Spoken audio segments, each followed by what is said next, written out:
You could hear a pin drop as the teen, now 15, stood up in court wearing a three-piece blue pinstripe suit, his ankles in shackles, and read from a piece of paper apologizing. The Crown and defense agree that the teen should serve the maximum youth sentence for first-degree murder, which is 6 years in custody, followed by 4 years to be served in the community supervised. The only narrow issue they disagree upon is whether he should be given credit for pre-sentence custody. The Crown says no. It was May 29, 2025, around 3 p.m. when the 14-year-old boy, whose identity is protected by the Youth Criminal Justice Act, walked up to 83-year-old Eleanor Doney, who was gardening outside her Pickering home. Moments later, the teen pulled a knife out of his backpack and began stabbing the retired kindergarten teacher, who tried to run away. AS chased Doney and repeatedly stabbed her again.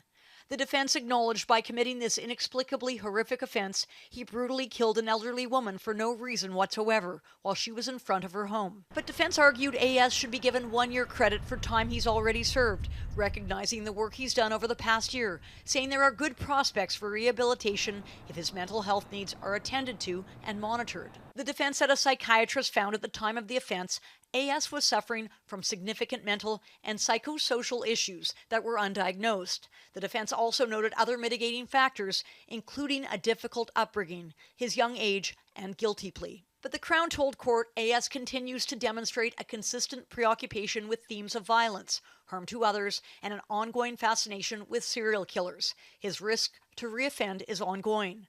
The Crown arguing the full 6 years is necessary to recognize the harm he's caused to others. When AS addressed the court, he said, "After months of reflection, my perspectives of the matter have been deduced. Sincerely, I am deeply sorry for all the horrible deeds I have caused, first of all, and I had no right conducting that wretched act." Court heard there have been several behavioral issues with AS in the past few months.